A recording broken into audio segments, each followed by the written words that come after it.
अस्सलाम वालेकुम नाजरीन, आप देख रहे हैं आवाज़ और मैं हूं शहजाद इकबाल। नाज़रीन, पिछले कई दिनों से कराची का ऑपरेशन ज़ेरे बहस है। MQM जो कि कराची की बड़ी जमात है, उनका ये कहना है कि ऑपरेशन जो है उनकी जमात के खिलाफ हो रहा है, जबकि वफाकी और सिंध हुकूमत का कहना है कि ऑपरेशन जो है क्रिमिनल्स के खिलाफ है, मिलिटेंट्स के खिलाफ है।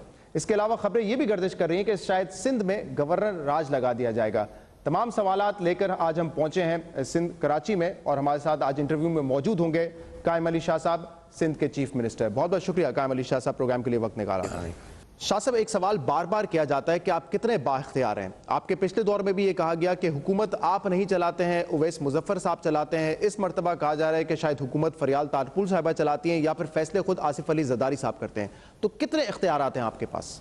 देखिए जी, चलाने वाला तो खुदा है, बिस्मिल्लाहिर्रहमानिर्रहीम, लेकिन आइन के तहत जो अख्तियारात हैं या फंक्शंस हैं वो मैं पूरा इस्तेमाल करता हूँ, उसमें कोई इंटरफेरेंस नहीं है। और लेकिन ये है कि पॉलिटिकली पीपल्स पार्टी के कुछ फ़ायदे में हैं, कुछ लोग खिलाफ हैं, तो कोई और बात नहीं सोचती तो यही बात करते हैं कि अख्तियारात कोई और अख्तियारात। मैंने जैसे कहा कि वो फंक्शंस जो आइन के तहत है वो सिर्फ मैं इस्तेमाल करता हूँ, या फिर हमारे वज़रा को जो अख्तियारात दिए हुए हैं वो इस्तेमाल करते हैं, काबीना करती है। तो ये मतलब चीफ एग्जीक्यूटिव सिंध के आप ही हैं, फरियाल तालपुर साहिबा के फैसले नहीं होते तबादलों में, मुख्तलिफ फैसले जो है वो आप ही करते हैं सारे? बिल्कुल, फैसले हम करते हैं, मशवरे से करते हैं अपनी काबीना से, और इंटरफेरेंस के बगैर। बाकी कोई इंटरफेरेंस नहीं है। ये जो कराची में ऑपरेशन शुरू हुआ है, मैं पहले इसी पे बात करना चाहूँगा क्योंकि इस वक्त सबसे अहम खबर यही है। इस ऑपरेशन का भी कप्तान जो है वो आपको बनाया गया, आप हैं कैप्टन इस ऑपरेशन के। वफाकी हुकूमत भी इसको मॉनिटर कर रही है, सिंध हुकूमत भी कर रही है, लेकिन आप कप्तान हैं। तो इस वक्त ये जो ऑपरेशन हो रहा है ये किसके खिलाफ हो रहा है? क्रिमिनल एलिमेंट्स के खिलाफ हो रहा है, किसी सियासी जमात के खिलाफ हो रहा है, किसके खिलाफ हो रहा है? कि ये जो भी पिछले 1.5 साल से, सितंबर से अभी तक चल रहा है, तो ये क्रिमिनल्स के ख़िलाफ़ हमने कहा था कि होगा, जिसमें सब जमातों ने मिल के कहा था कि ये क्रिमिनल्स के ख़िलाफ़ होना चाहिए, क्योंकि कराची की बहुत ही हालत ख़राब हो रही थी, काफ़ी इंसिडेंट हुए, सीरियस इंसिडेंट हुए। तो इसलिए ये महसूस किया गया फेडरल गवर्नमेंट की तरफ से भी और हमारी तरफ से कि हम मिल के जॉइंटली एफर्ट करेंगे तो इंशाल्लाह कामयाब होंगे, और कामयाबी हुई है काफ़ी हद तक कि यहाँ जो है अब ऑफेंसेस जो हीनियस ऑफेंसेस हैं उसमें कमी आई है, उसमें कमी आई है, और इसको किसी सूरत में पॉलिटिकल कल ही नेशनल असेंबली में डॉक्टर फारूक सत्तार साहब ने यह बयान दिया है कि ये ऑपरेशन जो है वो एक प्रोग्रेसिव जमात के खिलाफ हो रहा है, यानी कि MQM के खिलाफ हो रहा है, और मिडिल क्लास जो है उसको एलिमिनेट करने की कोशिश की जा रही है। मैं खुद लोअर मिडिल क्लास का आदमी हूँ, और इसलिए मुझे ज़्यादा हमदर्दी आम आदमी से है। और हमारा प्रोग्राम जो शहीद भुट्टो का है वो है ही किसानों के, मजदूरों के, मेहनत कशों के लिए। डॉक्टर सत्तार साहब का ये स्टेटमेंट सही है या गलत है? डॉक्टर साहब का मुनासिब नहीं है ये बयान, क्योंकि वो खुद का कमिटमेंट उनकी भी थी कि यहाँ होना चाहिए ऑपरेशन, और ऑपरेशन का रिज़ल्ट ये है कि अब काफ़ी इम्प्रूवमेंट है अमन के सिलसिले में। हमने कई दफ़ा कहा है कि यहाँ एक भी जो है एगवा बराए तावन का एक केस भी नहीं है।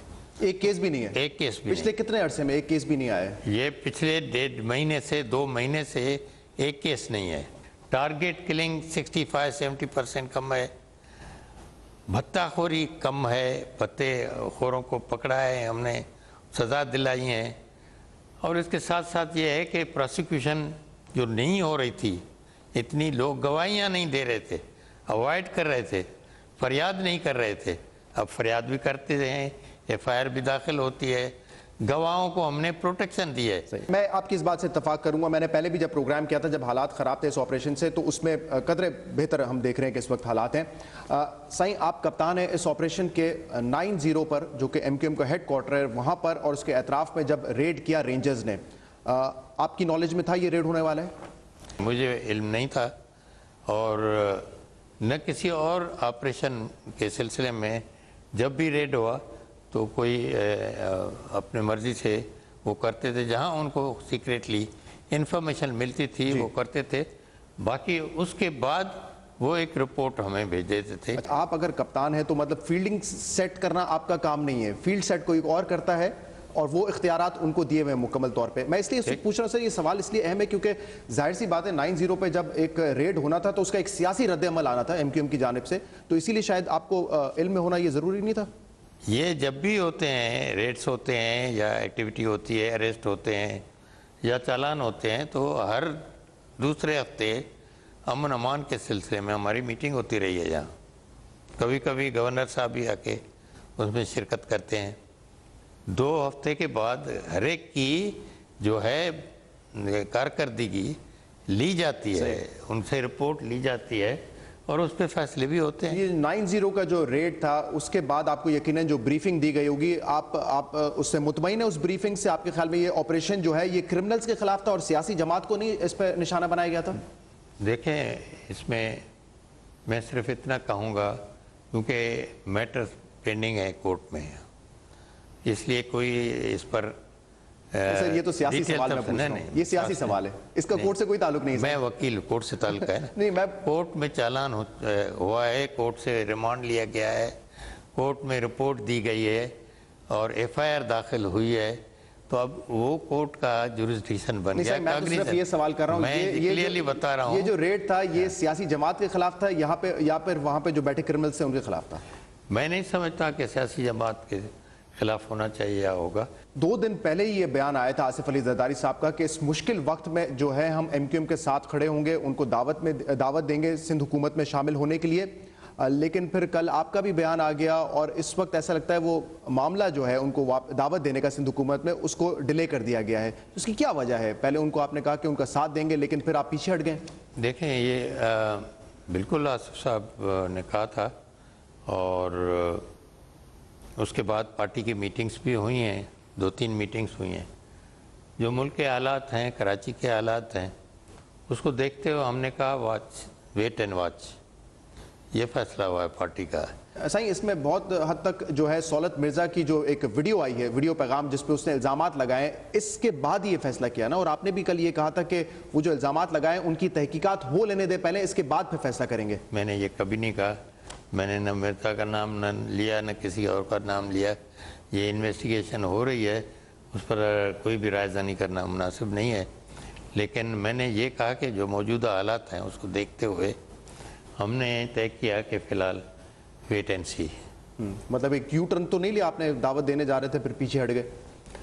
दावत की बात नहीं थी ना, उनसे तो बातचीत चल रही थी सेनेट के इलेक्शन से पहले ही। बिल्कुल ठीक है। सेनेट के इलेक्शन में उन्होंने मेहरबानी की समझिए कि उन्होंने सपोर्ट किया पीपल्स पार्टी को, पार्टी के कैंडिडेट्स को, हमने भी उनको सपोर्ट किया। ये अंडरस्टैंडिंग एक दूसरे से हो गई थी, पहले भी रही है हमारी लास्ट गवर्नमेंट में।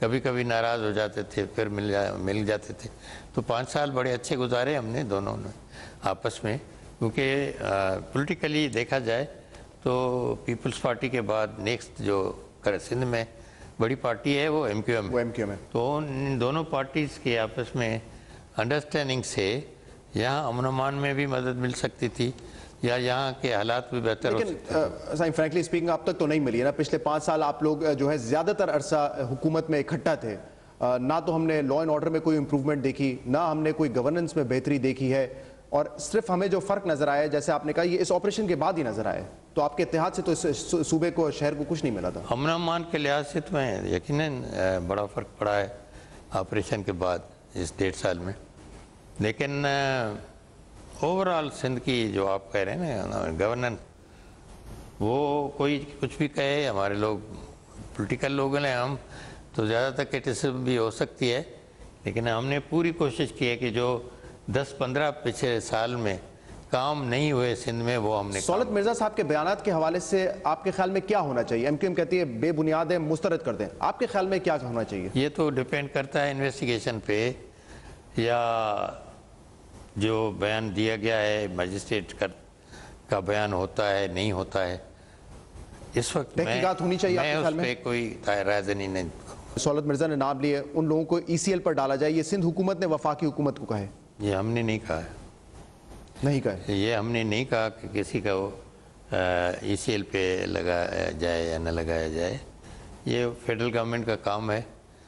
वो कर सकते हैं, जो समझते सिंध हैं हुकूमत कि की evidence है। जानिब से कोई एडवाइस नहीं गई है इसमें? सिंध ने कोई एडवाइस नहीं दी है और नहीं जो उनकी ज्यूरिस्डिक्शन में यह बात आती है। इस ऑपरेशन के हवाले से एक और जो रिजर्वेशन है एमक्यूएम की, वो ये है कि सिर्फ हमारी जमात पर जो है ये ऑपरेशन हो रहा है, हमारे हेडक्वार्टर में जो है आकर रेड किया गया है, बाकी किसी भी सियासी जमात के दफ्तर पर छापा नहीं मारा गया है। बात यह है कि छापे बहुत मारे गए हैं और ये कहना मुनासिब नहीं है कि जो ऑपरेशन के लिहाज से कि सिर्फ टारगेट किया जा रहा है एक जमात को, किसी और पार्टी के सियासी दफ्तर पे छापा? मुख्तलिफ जमातों के ANP के दफ्तर पे भी मारा गया था काफ़ी अर्से पहले, एक दफ़ा नहीं 2-3 दफ़ा। तो ऐसे नहीं है कि किसी एक जमात के ख़िलाफ़ है, ये ऑपरेशन है जहाँ उनको इन्फॉर्मेशन मिलती है ख़ास तौर पे रेंजर्स को। तो क्योंकि रेंजर्स के साथ ये इदारे भी हैं, ISI, MIIB, ये फेडरल इदारे हैं, तो उनको बेहतर इन्फॉर्मेशन मिलती है, वैसे हमें भी मिलती है। तो हमारे लोगों को या ख़ास तौर पे पुलिस को जहाँ मिलती है इन्फॉर्मेशन वो भी छापे मारते हैं।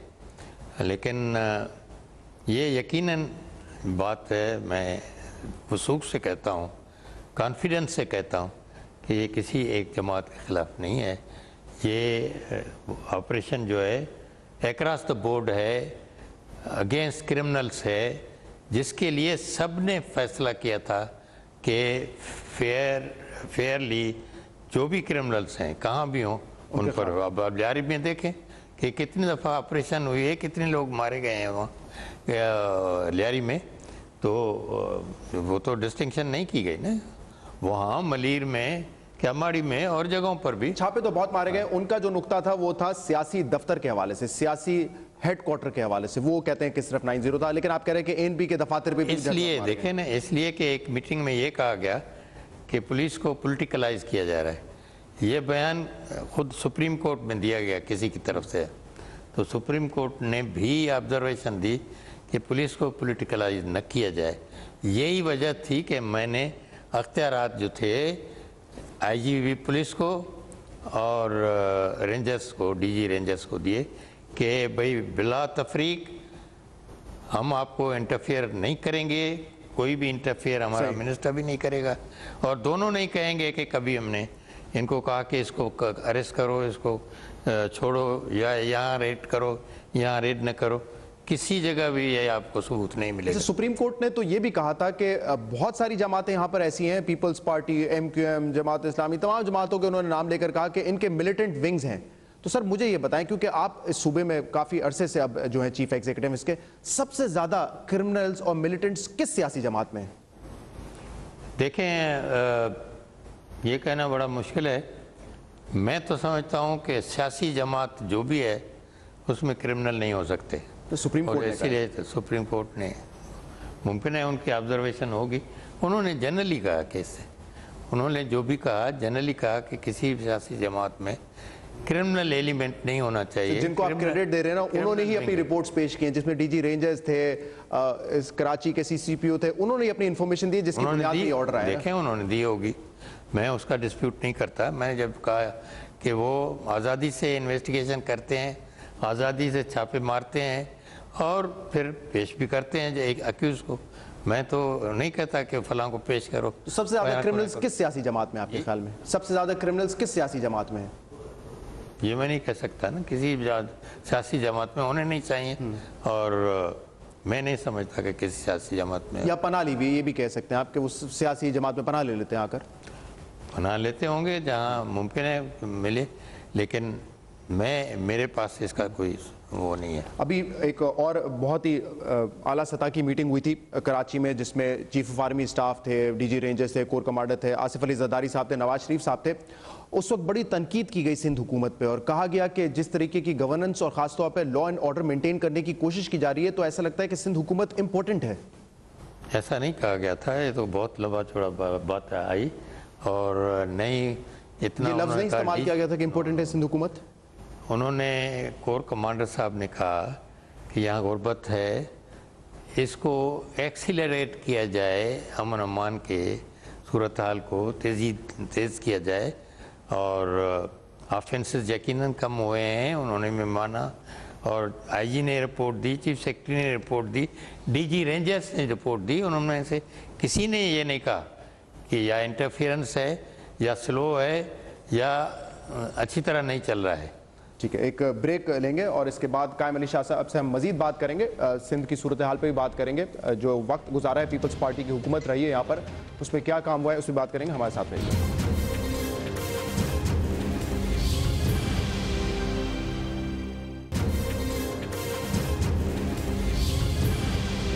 वेलकम बैक नाजरीन। प्रोग्राम में हमारे साथ आज मौजूद हैं कायम अली शाह साहब, चीफ मिनिस्टर सिंध। शाह साहब ये बताइए, अनवर मजीद कौन है?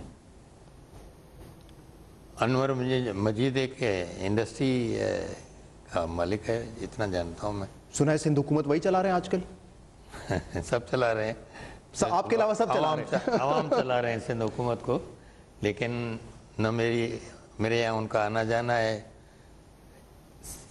मैं समझता हूँ ज़िंदगी में एक दफ़ा मैंने उनको यहाँ देखा। Sir on a serious note, बहुत संगीन इल्ज़ामात लग रहे हैं अनवर मजीद साहब पर, और कहा जाता है कि वो सिंध हुकूमत चलाते हैं। बहुत सारे फैसले ऐसे होते हैं जो कि आखिर में जाके बेनिफिट करते हैं अनवर मजीद साहब को, और इसके बाद फिर उनके जो ऊपर बैठे हुए हैं। ऐसी कोई बात नहीं है और इसमें कोई सदाकत नहीं है। वो बिल्कुल हम किसी और को इंटरफियर करने नहीं देते। हाँ, पार्टी का कोई फैसला होगा, पार्टी लीडरशिप का, पॉलिसी मैटर्स पे पॉलिटिकल, तो वो फैसला और है। जैसे पार्टी का मैनिफेस्टो है, अगर उसमें हमने थोड़ी बहुत कमी की है या उसकी रफ्तार में कमी की है तो पॉइंट आउट किया जाता है पार्टी की तरफ से, सेंट्रल कमेटी की तरफ से, पार्टी की लीडरशिप, हमारे मोहतरम हमारे आसिफ अली जरदारी साहब की तरफ से भी कभी वो भी कहते हैं कि ये यहाँ कमी है तो ये कर लें। बाकी ये नहीं कि वो कोई डायरेक्ट हुक्म देते हैं या इंटरफियर करते हैं, वो नहीं। सही, आप ही के पार्टी के सीनियर रहनुमा डॉक्टर जुल्फ़िकार मिर्ज़ा साहब, साबिक इंटीरियर मिनिस्टर सिंध के, उन्होंने कहा है कि अनवर मजीद साहब फ्रंट मैन है, सिंध में जो करप्शन होती है उनके पास जाती है, और वो फ्रंट मैन है आसिफ अली जरदारी साहब के। बिल्कुल इसमें कोई सदाकत नहीं है, बिल्कुल नामुनासिब बात की है उन्होंने।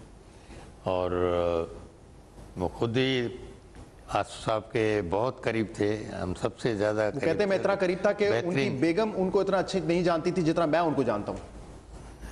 आप जानते होंगे, बचपन के दोस्त थे, लेकिन ये 4 साल के बाद ये पहली स्टेटमेंट उन्होंने क्यों दे रहे? फिर डॉक्टर मिर्ज़ा क्यों ऐसी बातें कर रहे हैं? अब उनको आइसोलेशन में हैं, बैठे हुए हैं अकेले, अब पता नहीं उनको क्या ख्याल आया कि उन्होंने इतनी बड़ी बातें कर ली हैं जो मुनासिब नहीं है।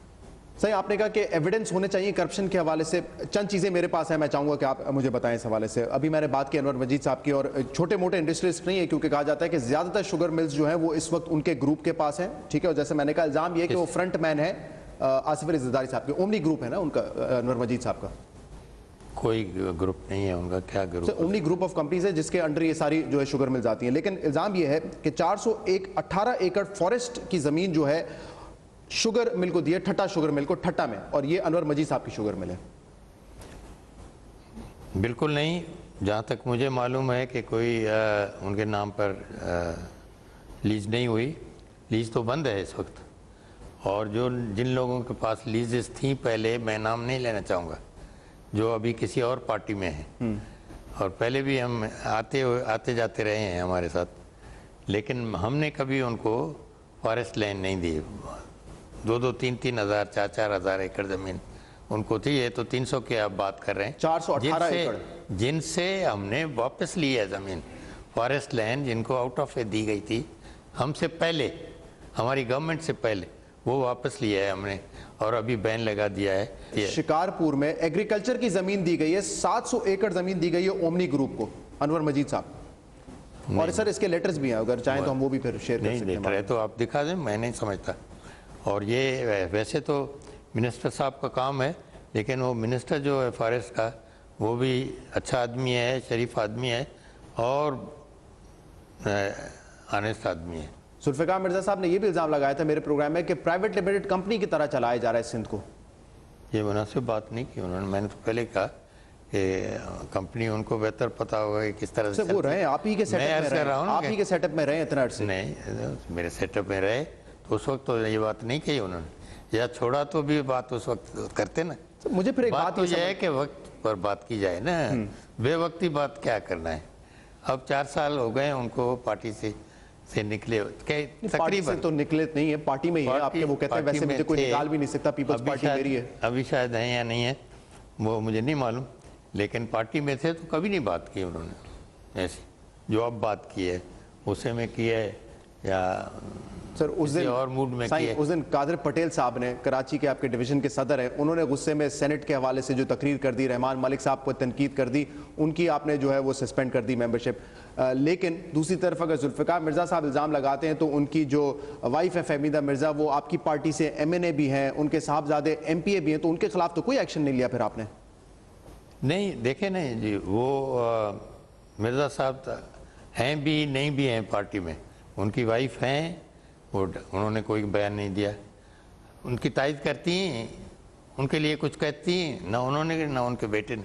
उनके बेटे ने तो अभी भी वोट दिया हमें सेनेट में। वो कह रहे थे रहमान मलिक को कहा जा रहा था कि आपने रहमान मलिक को वोट करना है, उन्होंने कहा कि मैं नहीं करूंगा। मुमकिन है ये गुस्सा हो उनको कि वोट और ये टिकट पार्टी की क्यों उनको मिली, ये हो सकता है कि इसी वजह से वो नाराज़ हों कि टिकट ने क्यों दी गई रहमान मलिक को पार्टी की तरफ से। एक दो और भी बात लोग हैं जैसे आपने बताया, क्योंकि वो खुद कैंडिडेट था पटेल, तो इसलिए उसको गुस्सा था कि मुझे नहीं मिली और इनको टिकट मिली। तो टिकट तो पार्टी जिसको दे ना, जिसको जहाँ समझे कि उसकी अहलियत है या वो काम दे सकता है, कोई पार्टी की खिदमत कर सकता है। RO प्लांट्स के हवाले से भी बड़ी खबरें आ रही हैं, इसमें बड़ी करप्शन है, वहाँ पे भी एक फ्रंटमैन बिठाए हुए उमर गिलानी नाम के।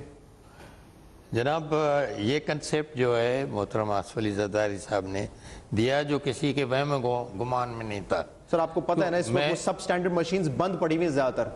नहीं, ऐसे नहीं, कुछ बंद पड़ी हैं लेकिन 80% काम कर रही हैं। आप देखें वहाँ कोई एक तो अभी प्लांट जो लगा है उसके लिए कहा जाता है कि वो ख़राब है, ऐसा है, वो ऐसा है। ये जेलसी है। इतना बड़ा प्लांट एशिया में कहीं नहीं है जो कि अभी 2 महीने पहले लगाया गया है मिट्टी में लगाया गया है और उस पर तकरीबन अरब रुपए से ज़्यादा खर्च आया होगा और 20 मिलियन गैलन्स डेली वो मीठा पानी करता है। पूरी मिट्टी के इलाके में, मिट्टी के तहसील के इलाके में, वो इस्लाम कोट तक, इस्लाम कोट का है जो 10 साल से हमारे ज़माने में लगा है, 8 साल से काम कर रहा है। आप जाके देखें कितना अच्छा काम कर रहा है वो। उमर गिलानी साहब को जानते हैं आप? हाँ उसको जानता हूँ। ये कौन है? फ्रंटमैन है ये भी आप लोगों के? नहीं बिल्कुल नहीं है वो, उनको ठेका है, उनको ठेका अभी नहीं है, 5-6 साल से पहले से है और उनके साथ ये तमाम फॉरेन कंपनी है। इतने इल्जाम क्यों लगते हैं आपकी हुकूमत पे कि इतनी करप्शन है सिंध में? ये तासुर है जो मैं आपको बता रहा हूँ, ये पंजाब के हवाले से तो नहीं लगते थे। सुनने से ही मेन तो उसमें पार्टनर डेनमार्क की एक कंपनी है और जिनके पास एक्सपर्टीज़ हैं और वो मेनली लगाते हैं, ये उनका पार्टनर है यकीनन, लेकिन ज़्यादा हमारी उनसे जान पहचान नहीं है। ये तासुर क्यों है कि आपकी सिंध हुकूमत जो है वो नाअहल और करप्ट हुकूमत है? ये क्यों पे तासुर है? बिल्कुल गलत और नाजायज़ तुहमत है और जिसकी मैं सख्ती से तरदीद करता हूँ। सिंध हुकूमत ने जो काम किए हैं मैंने आपको बताया, वो पिछले 25 से 30 साल में बीबी के बाद नहीं हुए। एक और तनकीद होती है जो कि आप पर होती है पर्सनली, वो ये होती है कि आपकी एज बहुत ज़्यादा है और सिंध सूबा चलाने के लिए आपको एक एक्टिव चीफ एग्जीक्यूटिव की ज़रूरत है। तो सही इस एज में इतना मुश्किल काम करने की ज़रूरत क्या है? मतलब आराम से आराम करें, याशी करें। पॉलिटिक्स के लिए कोई एज नहीं होती। ये जो इंडिया का प्राइम मिनिस्टर था वो तो 85 साल का था, पता नहीं कितना था, जो कांग्रेस का था, उस पर तो तनकीद नहीं हुई। इंडिया है 100 से ज़्यादा करोड़ का आबादी, वहाँ हो सकता है। पॉलिटिक्स के लिए तो कोई एज नहीं चाहिए। नहीं हो सकता। मैं जितना काम करता हूँ 10 आदमी भी इतना नहीं करते होंगे। अरबाब साहब ने कितना काम किया, वो सिर्फ अपने ज़िले तक महदूद था। पूरे सिंध में घूमता हूँ मैं, पूरे सिंध का टूर किया हुआ है। हर एक वर्कर को जानता हूं मैं। नहीं, लेकिन और साईं, काम अल्लाह के लिहाज अल्लाह से- आपको सेहत दे, अल्लाह आपको सेहत दे, अल्लाह आपको उम्र दे। लेकिन देखें, हमारे यहाँ भी आप देखते हैं ना कि आर्मी ऑफिसर भी रिटायर होता है, जज भी रिटायर होता है, ब्यूरोक्रेट भी रिटायर होता है, सिविल सर्वेंट भी रिटायर होता है। वो इसीलिए होता है ना कि इसके बाद शायद वो इफेक्टिवली काम नहीं कर सकते, तो इसीलिए शायद तनकीद होती होगी ना। फिर सियासतदान की मैंने बताया ना कि कोई उम्र नहीं सियासतदानी होती। चीफ एग्जीक्यूटिव है आप सूबे के। कभी करता रहा ना, जो डिक्टेटर थे उनको किसी ने नहीं कहा कि रिटायर हो गए, फिर बादशाह बन गए, फिर प्रेसिडेंट भी बन गए, चीफ मार्शल एडमिनिस्ट्रेटर भी बन गए, पता नहीं क्या क्या हुए, 60-70 साल चलते रहे और अपना नाम भी कॉन्स्टिट्यूशन में दिला दिया। उस वक्त किसी ने एतराज़ नहीं किया। सौलत मिर्जा का कन्फेशन स्टेटमेंट है। इसी तरह कहा जा रहा है कि शायद उज़ैर बलोच ने भी कोई कन्फेशन किया और उसने कहा है कि मैंने जो लोग मारे उनमें शर्जील उनमें जुल्फ़िकार मिर्जा साहब का नाम उन्होंने लिया है, एक दो और नाम उन्होंने लिए हैं। क्या ऐसा कोई है कन्फेशन स्टेटमेंट? ये तो मिसाल दी जाती है कि घोड़े के आगे बग्घी लगा दें, तो अभी तो वो आया नहीं, तो स्टेटमेंट कहाँ से आई? स्टेटमेंट यहाँ आके दे ना, मैं भी वकील हूँ, यहाँ आके दे। कौन सी वो स्टेटमेंट आए तो सही नहीं यहाँ। कोई कन्फेशन स्टेटमेंट नहीं दिया मेरे जहन में तो नहीं आई है। हमारी पुलिस गई थी, क्योंकि केसेस ज़्यादा यहाँ के हैं, सिंध के हैं या कराची के हैं, तो पुलिस गई थी। अभी उनको उनकी हमें तहवील में नहीं मिली। अभी तो वो जो मुझे पुलिस ने बताया कि वो तहवील में है यूएई के, तो यूएई के तो बयान नहीं लेगी ना उनसे। वो क्यों लेगी? लेगी तो हमारी पुलिस लेगी या हमारे लोग जो हैं। उनके खिलाफ एक्शन लिया जाएगा जब वो पाकिस्तान वापस आएंगे? एक्शन ये है कि केसेस हैं उन पर, तो केसेस उन पर तो चलेंगे ना। मैंने तो नहीं किए, बहुत पहले से केसेस हैं और वो केसेस चलेंगे उनको ऊपर। जब इलेक्शन आप लोग जीते थे, ये तनकीद बड़ी की जाती थी कि उनके ऊपर सीरियस किस्म के एलिगेशंस है, सीरियस किस्म के उनके ऊपर चार्जेस है, लेकिन फिर भी आप गए थे वहाँ डिनर करने के लिए लियारी में, जो पोस्ट किया था उज़ैर बलोच साहब ने। मेरी तो कोई उनसे वाक़ियत है नहीं, मैं गया हूँ। एक ब्रेक लेंगे प्रोग्राम में। ब्रेक के बाद कायम अली शाह साहब से हम मजीद बात करेंगे, हमारे साथ रहिएगा।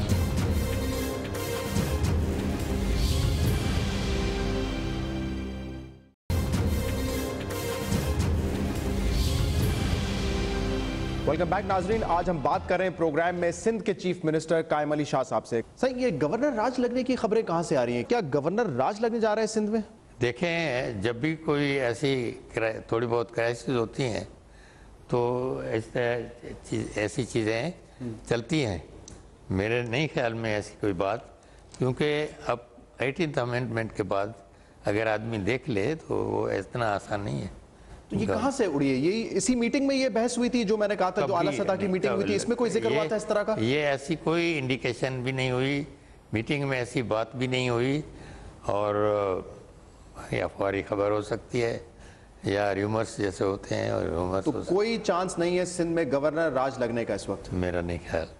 ऐसा ही आपके सूबे में ये भी कहा जाता है कि यहाँ पर जो करप्शन है बहुत ज़्यादा है, लॉ एंड ऑर्डर सूबे का बहुत ख़राब है, डेवलपमेंट में काम नहीं हुआ। और अगर आप कराची की मिसाल देखें, मैं खुद कराची का रहने वाला हूँ, मैं लाहौर जाता हूँ, वहाँ डेवलपमेंट देखता हूँ। यहाँ तो मुझे लगता है पिछले 15 साल में या पिछले 7 साल में एक पुल भी नहीं बना है।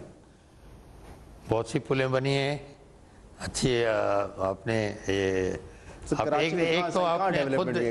एक तो आपने खुद कंसीड किया कि अमन अमान की बात बेहतरी है, दूसरे सूबों से फिर भी पीछे अभी दोनों बातें की कि बहुत ख़राब हालत है।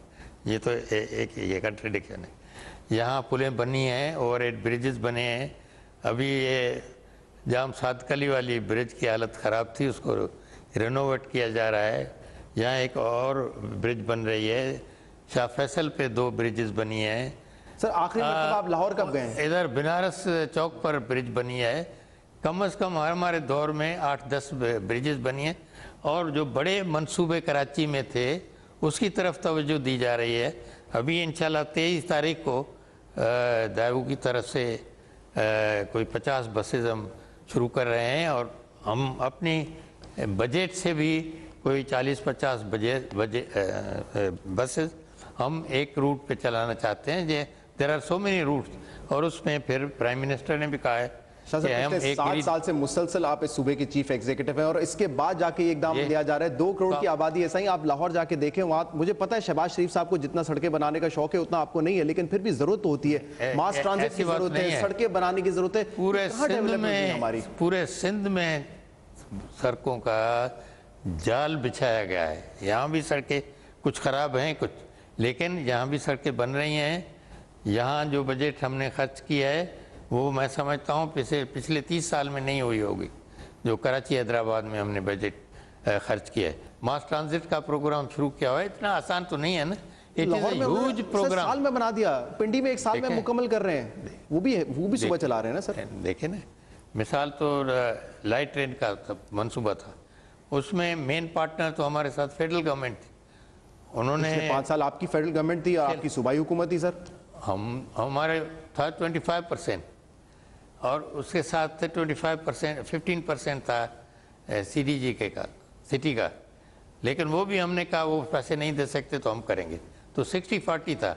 लेकिन मेनली फेडरल गवर्नमेंट का अंडरस्टैंडिंग कर रही थी नहीं जापानीज से।